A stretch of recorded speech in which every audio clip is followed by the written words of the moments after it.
Situação crítica na diplomacia brasileira. O país perdeu o direito de voto no Tribunal Penal Internacional por causa de dívidas com a instituição. A falta de pagamentos ameaçam outras atuações do Brasil no exterior. No Vila tem uma pergunta aqui do Tiago Mendes.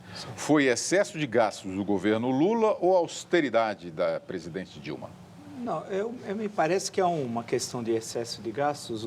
A própria reportagem destaca que foram abertos nos últimos anos, nos últimos 10 anos, 68 embaixadas ou consulados brasileiros e tal.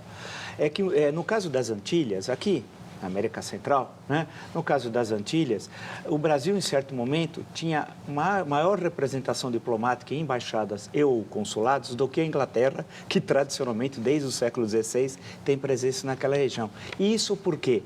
Porque havia um delírio colocado pelo presidente Lula que o Brasil queria ter um assento permanente no Conselho de Segurança. Esse delírio não começou com Lula, já veio de antes. Mas ele delirou, ele saía da presidência e disse que seria secretário-geral da ONU em 2011, ou presidente do Banco Mundial. Ele não queria nada. No fim, nem síndico ele seria eleito em São Bernardo do Campo. Mas, porém, imaginava tudo isso. Então, gastou uma fortuna em áreas que não precisava. Então, é uma situação vexatória. Você tem hoje o Itamaraty, não consegue passar água, luz, internet, tem problemas de aluguéis, no caso, quando não tem imóvel próprio. Então, é uma situação extremamente desagradável e humilhante para o país. No caso da Corte Internacional de Haia, por exemplo, mas não só, a presença também na Unesco, isso não precisava ocorrer, né? Falar que falta dinheiro, tal, o orçamento do Itamaraty, como foi demonstrado na reportagem, é 0,27% do orçamento da União. Portanto, o problema não é aí. Houve um excesso da abertura de embaixadas e consulados. Se tivesse um pouco, como bem colocou o embaixador e ministro Rubens Recupero, você pode ter muitas vezes em certos locais uma embaixada e ela representa os interesses do Brasil em 3, 4, 5 países, como outros países também fazem. Houve um equívoco, se gastou muito, então é necessário reorganizar o Itamaraty, né? O Ângelo Miranda aqui pelo Twitter, o principal organismo que o Brasil está preocupado será o Mercosul e o seu fortalecimento? O Mercosul não é um desastre. Foi um erro. Nós amarramos o burro no lugar errado com a Argentina, que está numa crise econômica dos diabos. Nós temos um acordo bilateral, o Brasil, com Israel, e 2 aguardando sanção, Palestina e Egito. Evidentemente, esses não são países que têm a importância econômica que o Brasil precisa. Tem países que têm 20, 30 acordos bilaterais. Além disso, o eixo econômico se transferiu do Atlântico para o Pacífico. Nós estamos apostando no cavalo errado. A semana começou com notícias ruins para a economia brasileira. A expectativa dos analistas é que o IPCA, índice que mede a alta de preços no país, encerre 2015 em 6,99%, acima do limite máximo da meta do governo, 6,5%. Os números do PIB, Produto Interno Bruto, também não são nada animadores. A projeção para este ano é que o país cresça 0,13% contra a estimativa anterior de 0,38%. Vocês querem comentar algum assunto? Eu gostaria rapidamente, se fosse possível, falar sobre a situação trágica da economia brasileira. A Dilma está herdando a herança maldita de Dilma. Então, Dilma 2.0 herda a herança da Dilma 1.0.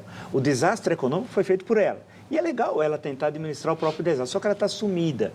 Não sei se está escondida no Palácio Planalto. Há 26 dias quase, ela não aparece publicamente. Só apareceu no dia da posse, claro. Aí se esconder também é demais. É porque ela não quer ser perguntada sobre o maior escândalo de corrupção, de desvio de recursos públicos da história da humanidade, o Petrolão. E alguém vai falar, e aí, presidente, e a refinaria Passadilma? Passadilma, né? No Texas? Ah, não.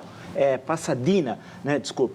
Mas pode ser Passadilma também, afinal, ela está envolvida diretamente com aquele roubo, que roubaram o nosso dinheiro. Então, a presidente se esconde.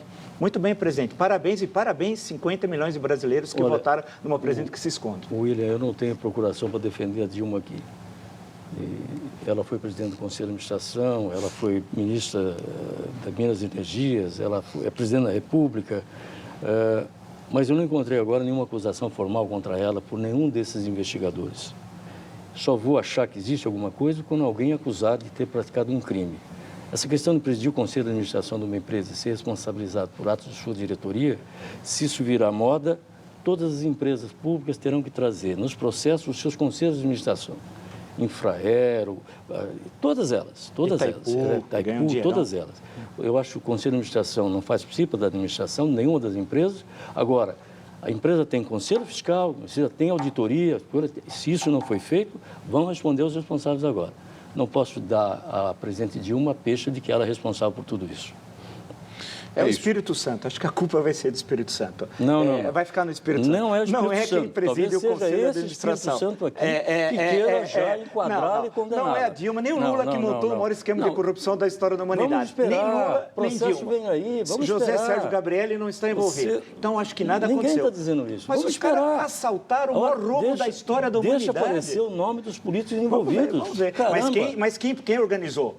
É Lula. E tem endereço. São Bernardo do Campo. Aonde? Avenida Prestes Maia. Ou ele está no triplex do Guarujá, ou no sítio de Atibaia. O Vila tem informações. Não, mas é que claro, pouca claro. gente tem, Assim como o mensalão, ele é o réu oculto. Mas, Fazer o quê? É chato. não há. Em São Paulo, Eduardo Cunha, deputado federal pelo PMDB do Rio de Janeiro e candidato à presidência da Câmara, se reuniu com a cúpula do PSDB na sede da Força Sindical. Só agora, quem é presidente da Casa, né, da Câmara dos Deputados, isso é muito importante.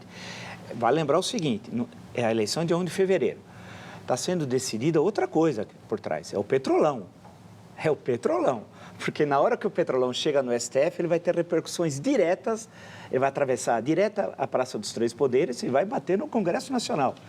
No Senado, tudo indica que a reeleição de Renan Calheiros é dada como certa. Renan Calheiros provavelmente envolvido na Operação Lava Jato. Ele já teve uma vez de sair da presença do Senado para conseguir ao menos garantir o mandato daquela história dos bois voadores. Vocês se lembram, né?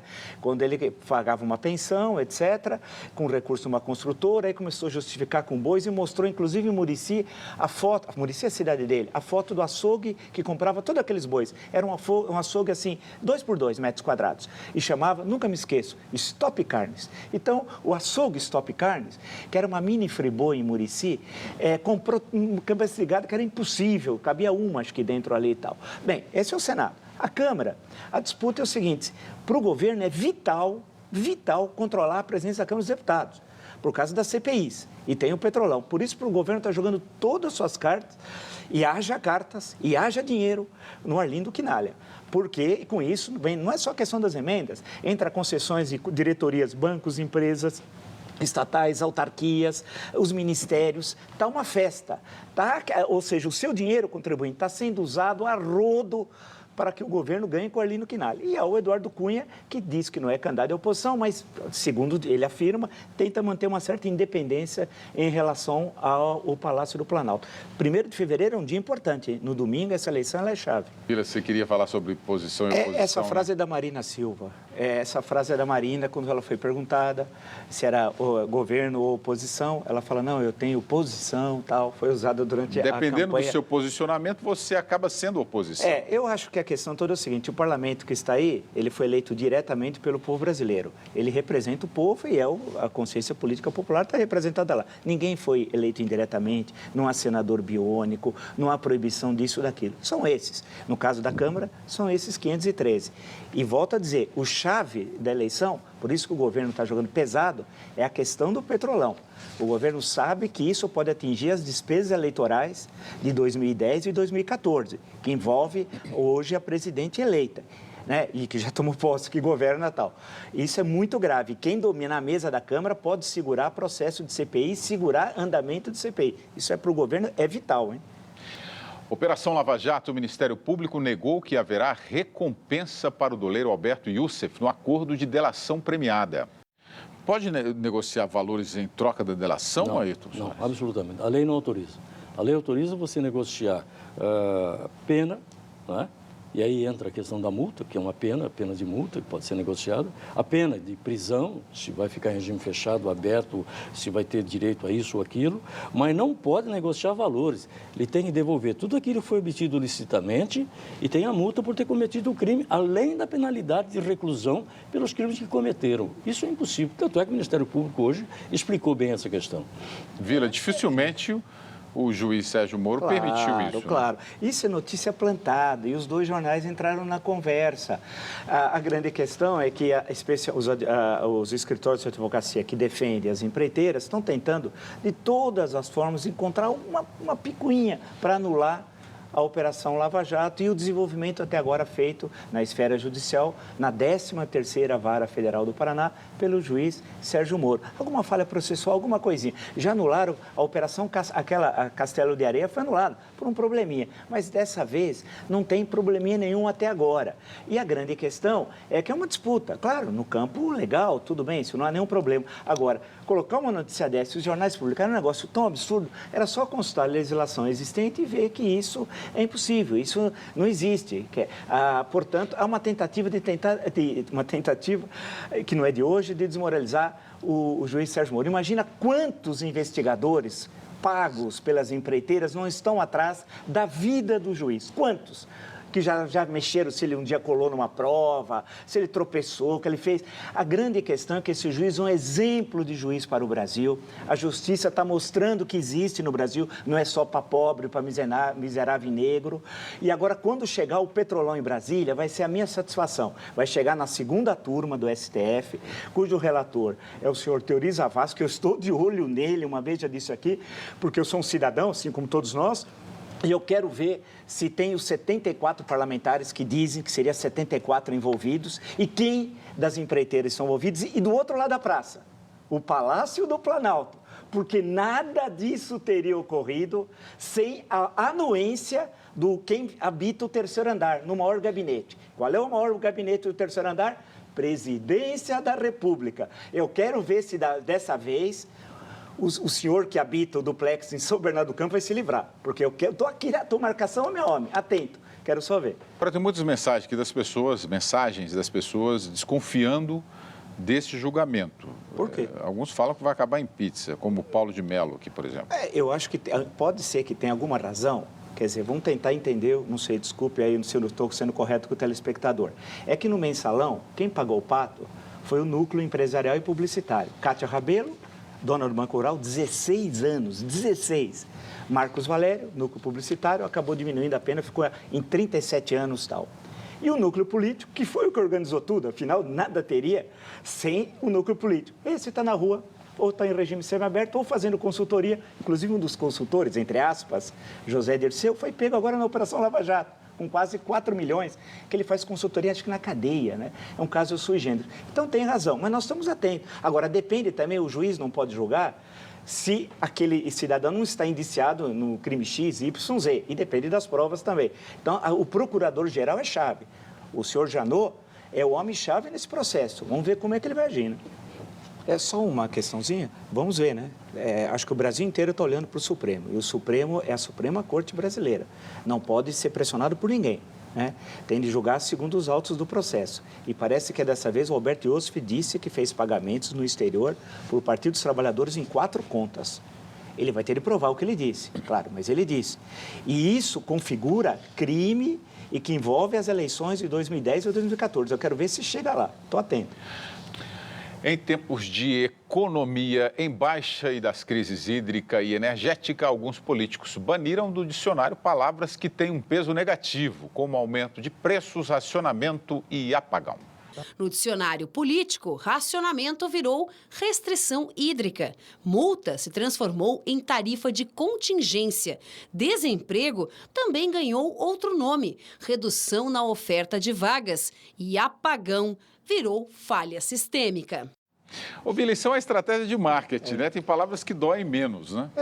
O prefeito da capital usou outro dia, numa entrevista, como ele não cumpriu as metas que tinha proposto, ele falou que vai fazer um deslizamento nas metas. Entende? Você vai empurrar para o ano seguinte. Então, ou seja, quando não cumpriu, eu falei em deslizamento. A expressão do ex-ministro Antônio Rogério Marques ficou famosa, o imexível, se consagrou e tal. Mas essas mais recentes destacadas aí na reportagem, é um meio de dizer, né? De você está vendo uma crise hídrica, não está faltando água, né? Então, você vai escolhendo as palavras, isso faz parte do marketing político, né? Muito bem. A Diva Moreira aqui pelo Facebook, o verdadeiro apagão é o da ética. Acho que ela resumiu tudo aí, né? É verdade. Piloto e copiloto não tinham treinamento específico para comandar o jatinho Cessna, onde viajava o então candidato à presidência da República, Eduardo Campos. A informação faz parte do balanço apresentado hoje pela Força Aérea Brasileira. De acordo com os peritos, o piloto também fez uma manobra irregular ao tentar pousar e arremeter. Apesar desses dados, a FAB ainda não sabe informar se o acidente foi causado por erro do piloto. As investigações prosseguem. Na queda do avião, em agosto do ano passado, em Santos, morreram 7 pessoas. William, só pela oportunidade, se esses pilotos foram responsabilizados, como tudo indica, a aeronáutica está fazendo aí, a verdade é que nós temos que ver o seguinte: quem vai ser responsável pela indenização daquelas famílias ali o proprietário do avião. E já pagou alguns. É isso que eu estou querendo dizer. Curioso, né, Vila, que os pilotos já pilotavam aquele avião há tempo. Exatamente. Né, Exatamente. Agora, eu só disse... Meses, né? Pelo menos. Essa resposta, porque sexta-feira, coincidentemente, sobre outro assunto, eu estava conversando com um advogado que, por coincidência, advogado justamente das famílias onde ocorreu esse trágico acidente a 13 de agosto do ano passado, tal, como é sabido. E aí ele estava até dizendo, nós estamos conversando sobre um outro assunto de 25 anos atrás, e aí dizendo que já foi pago algumas indenizações e agora faltam pagar o resto são 2 proprietários do avião, uns mineiros lá de Pernambuco, e na verdade um deles que está fazendo todos esses pagamentos. Tal, né? Então tem nomes lá, tem os donos. Sim, os donos, são 2 e um que está fazendo os pagamentos, um deles. Pagar a universidade, que é de graça com trabalho voluntário. No Congresso já existem algumas propostas nesse sentido que agora ganham o apoio do reitor da maior universidade pública do país. O Flávio Facchinetti aqui pelo Twitter. O trabalho social deve ser estimulado e não imposto. Essa é uma discussão antiga, a reportagem já destacou. Agora, a posição do reitor pessoal, com todo respeito ao reitor, pouco importa. O que interessa é a posição da instituição, através de um órgão, que é o órgão máximo da Universidade de São Paulo, o Conselho Universitário. Então, se o Conselho Universitário tivesse uma posição, aí dá para discutir. Enquanto é uma posição pessoal dele, pode ser falar sobre futebol, sobre xadrez, dominó, sobre qualquer coisa, que aí está na esfera pessoal. A gente precisa saber qual é a posição da Universidade de São Paulo. E o Conselho Universitário é que tem essa atribuição. E aí abrir uma discussão com a sociedade. De resto, é conversa fiada. As escolas estão armando professores do Paquistão para impedir atentados terroristas. Vila. Como falou do Talibã, eu queria só fazer uma sugestão aos nossos telespectadores. Estreou em São Paulo um grande filme, pena que só está passando em uma sala, feito pela França e Mauritânia, que concorre inclusive ao Oscar de melhor filme estrangeiro, chama-se Timbuktu. É a história de um pequeno vilarejo no Mali, tomado por esses extremistas islâmicos, que nem são do Mali, nem falam ou francês ou a língua tuareg, falam árabe e não são compreendidos pela população, que tomam e impõem à força os seus valores. É belíssimo o filme, inclusive coincidentemente com as tragédias que ocorreram agora na França, e a cena do futebol, eles jogando futebol sem bola, porque o Talibã proibiu o futebol também em todos os lugares, e proibiu também lá, jogando futebol sem bola, é uma das cenas mais bonitas do cinema. Esse Timbuktu é um filmaço e dá para a gente ver, e como trata com muita clareza e com sensibilidade um tema tão difícil, tão complexo como esse. Tomou posse hoje o novo ministro da Grécia, o primeiro-ministro da Grécia. O mais jovem chefe de governo do país é da extrema esquerda e contrário ao programa de austeridade da Europa. Esse primeiro-ministro vai propor a saída da União Europeia? Ele é louco para isso? Não. Ele se aliou com a direita nacionalista, e direita mesmo. Mas porque na Grécia a legislação é o seguinte: o partido mais votado tem mais 50 cadeiras no parlamento, que o total das cadeiras são 300 e tal. Então eles ficaram com 149 cadeiras e fizeram uma aliança que possibilita até a maioria absoluta. Agora ele vai cair na real, claro. Ele quer anular 50% da dívida externa e os outros 50% tem uma moratória e tal. Então só falta aparecer o Papai Noel grego e tal, porque isso não vai ocorrer nunca.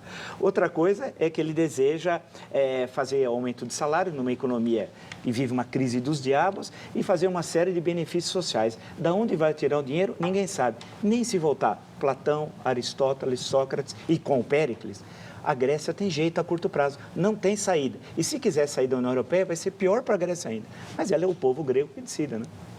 Jogos eletrônicos com temas históricos atraem o interesse do jogador, mas também recebem críticas por distorcer os fatos. Historial do Marco Antônio Villa, esse momento da diversão é diversão, né? Claro. Se não é um jogo educativo... Claro, se é jogo educativo, faz o jogo educativo. Agora, a questão de equívocos históricos, a gente vê no cinema, nos enredos de escola de samba. Nos livros. Agora, em fevereiro, vai ser uma festa, vão trocar agora todos os acontecimentos históricos, vira o samba do Crioulo Doido, como diria o Stanislau Ponte Preta e tal, nas várias leituras O Bach que tem nos até livros. disse aqui pelo Twitter que nos livros ocorrem. Você tem debate, por exemplo, sobre a Revolução Francesa. Fez a menção a Robespierre. Há diferentes leituras. Há uma série de historiadores, a releitura, quando do bicentenário da Revolução Francesa, houve uma enorme discussão com leituras mais diferentes, vamos dizer, entre aspas, leituras de direita, de centro e de esquerda. Agora, o momento histórico permite, por isso que não existe a história, existe uma história sobre diversos fatos, cada um faz a sua leitura tal. Agora, com relação ao jogo, o jogo é para brincar, não é um jogo educativo, ele faça o que ele quiser. Ó, Rodrigo, pois não. Eu acho isso uma bobagem, esses jogos. Eu não fico um minuto, mas pode ser da minha geração, eu acho isso uma enorme bobagem. O Rodrigo Campos aqui pelo Twitter, ele fala, mais uma vez, a neura do politicamente correto. Matando uma montanha de dinheiro, um lava-jato do doleiro que a polícia já pegou. Isso é apenas o fio de uma meada, é bem estruturada essa organização. Mas se o doleiro resolver abrir o bico, aí vai botar muita gente grande na prisão. A roubalheira é grande, a coisa tá demais. Estão arrombando agora o cofre da Petrobras. A roubalheira é grande, a coisa tá demais. Estão arrombando agora o cofre da Petrobras. A roubalheira é grande, a coisa tá demais. Estão arrombando agora o cofre da Petrobras. A roubalheira é grande, a coisa tá demais. Estão arrombando agora o cofre da Petrobras. É Passadina, Okinawa, Abreu Lima. Vem de baixo, vem de cima, é muita grana, meu patrão. Até parece uma história bem recente, indecente, pertencente ao famoso mensalão. É mais um tapa na cara do meu Brasil.